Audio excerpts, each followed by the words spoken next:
Alright, what's up, everybody? Welcome to the Straight Wrestling Podcast. This is my review of Monday Night Raw, September 2nd, 2024. Let's jump right into it. So, as the show kicks off, we are welcomed in by the new Raw lead announcer, Joe Teslador and Wade Barrett.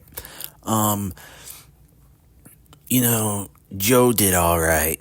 It was his first night, so he probably, he'll get better over time. He was good at calling the action of the in-ring stuff, but he needs a bit of work on, like, the sports entertainment-esque side, and he feels a lot like a baseball commentator. I don't really watch baseball, but he feels a lot like a baseball commentator, and, I don't know, but he'll get better over time at that part. But like I said, when it came to the in-ring stuff, he was really great. They lead us to a long video package highlighting Bash in Berlin before Rhea Ripley comes out to the ring. She talked about her and Damian Priest win on Saturday and how she pinned Liv Morgan in the match, and she's ready for a rematch with Liv Morgan for the Women's Championship. And I told you guys this was going to happen. I said when I did my Bash in Berlin review that the only reason the tag match happened this past weekend was so Rhea could get her championship match, but she's interrupted by Dominic Mysterio. He says Liv Morgan is not here tonight, but she accepts her challenge, so he's basically accepting it on her behalf, and then he says he's going to be the next Intercontinental Champion before, you guessed it, Liv Morgan comes in from behind, attacking Rhea Ripley.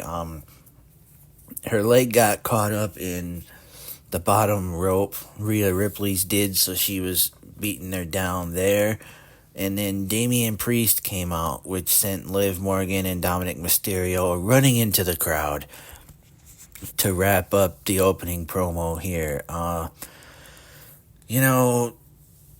a little bit tired of this rivalry with Rhea, Dom, Liv, Damian. But I know it's one of the better things they have going for them on Raw right now. So, I don't know. Hopefully, we are in the final chapter of this. I expect Rhea Ripley to get her title rematch at Bad Blood. Probably inside Hell in a Cell. And I might be in the minority here, but I hope Liv Morgan wins that. And then Dominic and Liv move on. And then we're going to see what they're truly capable of in a different storyline. You know what I'm saying? So that was that. And then Zelina Vega versus Shaina Basler was next. As always, Zoe Stark and Sonya Deville was in Shaina Basler's corner. Basler gets the win here. Not surprising because Zelina never wins, it feels like. After the match, Zoe Stark and Sonya Deville jumped in the ring to help Shaina Basler beat down Zelina Vega until Lyra Valkyria came out to help Vega. The numbers game caught up to them, and Pure Fusion Collective beats the two of them down. Afterwards, Sonya cut a promo talking about how dominant they are, even though Shaina and Zoe just lost last week, but whatever. And she said something about no man in the crowd can take us home. No woman in that locker room can touch us. Something like that. Something along those lines. And, I was sitting there thinking, it was kind of funny to me. It was something I wanted to point out real quick. I'm a big fan of Sonya Deville, but I'm not big on this faction, and that name is even a bad name. So, I don't know. we'll see where this goes. I wasn't too happy when Sonya was put in this faction when she returned, but it is what it is. Moving on. I do want to mention there was a backstage segment after this with Lyra Valkyria and Zelina Vega. They talked about, they're tired of getting beat down and they want to take control of Raw. And Zelina Vega's like, well, they had the numbers game. And Lyra was like, well, no, they don't. She said, next week we're in Calgary and I have an idea. So, which we know that it's probably going to lead to a 6-woman tag, although the match was never advertised. So we'll see what happens. We'll see. CM Punk came out next. I wonder when he's going to have his first Raw match, because I'm tired of him coming out, cutting 15-minute promos every week. Obviously, it's not going to be next week after what happened, but CM Punk comes out and he says he's done with Drew McIntyre and he's ready to move on to business. And he challenged Gunther for the World Heavyweight Championship. That's the business he was referring to. After that, it seemed like this segment was going to come to an end. Punk's music plays, he goes around the ring, and then he gets on the announce table, shakes hands with Joe, and then Drew McIntyre comes in from behind and trips CM Punk on the table and then attacks him. Wade Barrett tried to talk Drew McIntyre down, but Drew pushes Wade out of the way and hit a Claymore on Punk. He threw Punk in the ring and then he hit another Claymore. And then he took the bracelet off of Punk's wrist and broke it and shoved the beads down Punk's throat. I'm not surprised here. I was for sure they were going to have a third match, but I'm assuming Punk will win. And then move on to Gunther. This rematch with Drew will probably take place at Bad Blood. Probably inside Hell in a Cell. I did forget to mention that CM Punk got stretchered out, so we'll see what happens there. But actually going through my notes here, I did miss the first match. I don't know how I missed talking about that, but the first match of the night was a 6-person mixed tag team match. The Creed brothers and Ivy Nile with Chad Gable faced Alpha Academy. Otis, Akira Tozawa, Maxine Dupree. This was an average Raw match, but I was intrigued because we haven't seen American Made do much other than job out to Wyatt 6. Maxine is getting better. I can tell her heart is in it and she really wants to be good. At one point in the match, she hit a beautiful running knee to Ivy Nile. So, like I said, she's definitely getting better. But Ivy Nile locked on the Dragon Sleeper after a distraction from Chad Gable to Maxine Dupree for the win. And after the match, Chad Gable said Uncle Howdy cheated last week and got his whole family involved. So now he wants both families to get involved and did a 8-person street fight challenge for next week. And Uncle Howdy come out on stage, he accepted the challenge, and then the rest of YS6 also came out.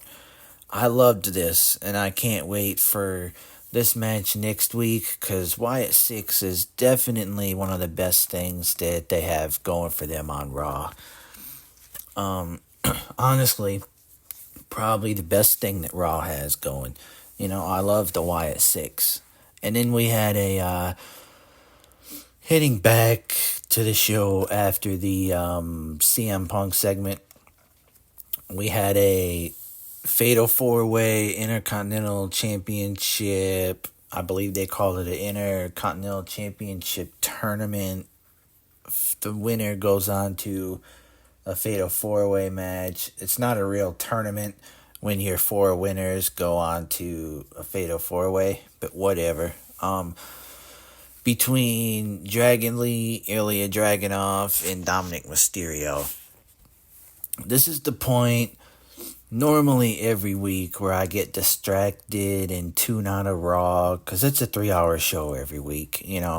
It wouldn't be so bad if we didn't have as many commercials. So usually once we hit like around 9:15ish, I usually tune out, check social media, take a bathroom and food break, stuff like that. So I didn't pay much attention here to this one, but I did take note that Ilya Dragon got the win here. Surprisingly, I thought it was going to be Dominic, but, we'll take Ilya, and, hopefully he wins, and we have a Ilya Dragunov versus Braun Breaker match, because those are always bangers. But not much to really say on this, because like I said, I was kind of tuned out of the show at this time. Same with the next matchup, the Women's Tag Team Championship, number 1 contenders match.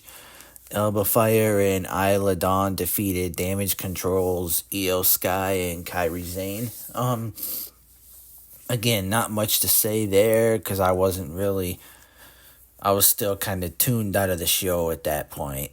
But next up, Gunther came out to the ring. This is the point of the show where I kind of pick back up, around 10 o'clock-ish is when I start paying attention again, and I'll watch the last hour of Raw before it goes off. So Gunther comes out to the ring, talks about how he beat the best version of Randy Orton, and brags about all the things he's done in WWE in just a short time. Before Sami Zayn interrupts him, Sami Zayn talks about the Intercontinental title run that he just had, which honestly, I thought he was still the champion until I seen him come out to the ring without the championship. I had forgot that Braun Breaker beat him for the title, because he really hasn't done anything since winning, because they've been doing this tournament thing. But Sami challenged Gunther for the World Heavyweight Championship, because that's the one championship that he has never won. According to him, I don't think he's won the United States Championship either. Correct me if I'm wrong, but Gunther tells him no, and he leaves.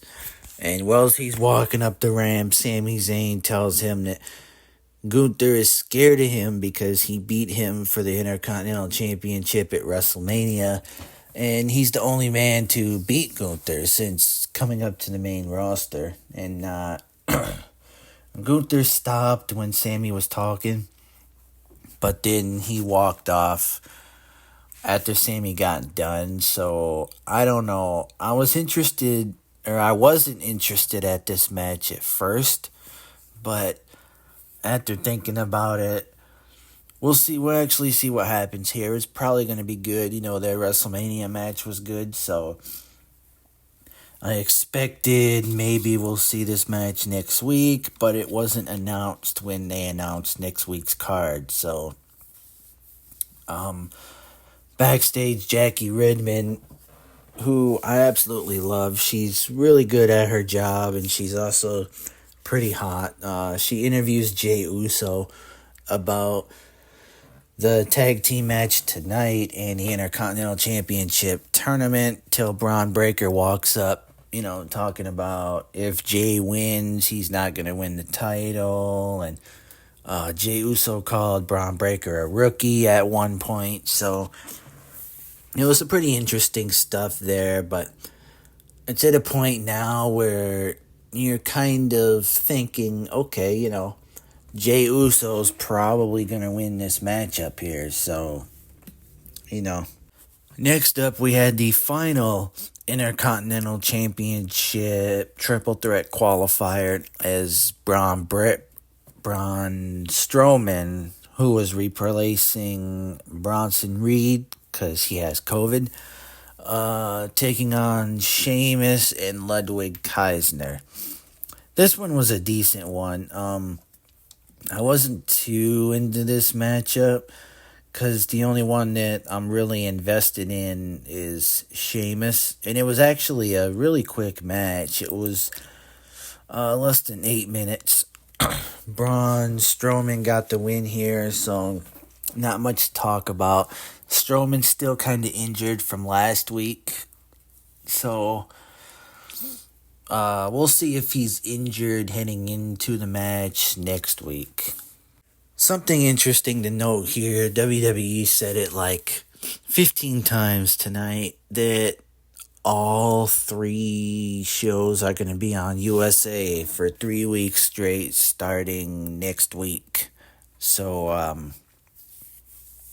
yeah, and then before we hit the main event, we had the card announcement for next Monday night. We're going to have a Fatal 4-Way Intercontinental Championship #1 contenders match with Jey Uso, Pete Dunne, Ilya Dragunov, and Braun Breaker. And then the women's tag team titles are going to be on the line as Bianca Belair and Jade Cargill defend against Elba Fire and Isla Dawn in a rematch from Bash in Berlin. And then we're going to have the 8-person mixed tag team street fight with the Wyatt Six against American Made. And when they showed the graphic, it looked like Uncle Howdy wasn't going to be involved in the match. So he's going to be the one left out, which, it is what it is.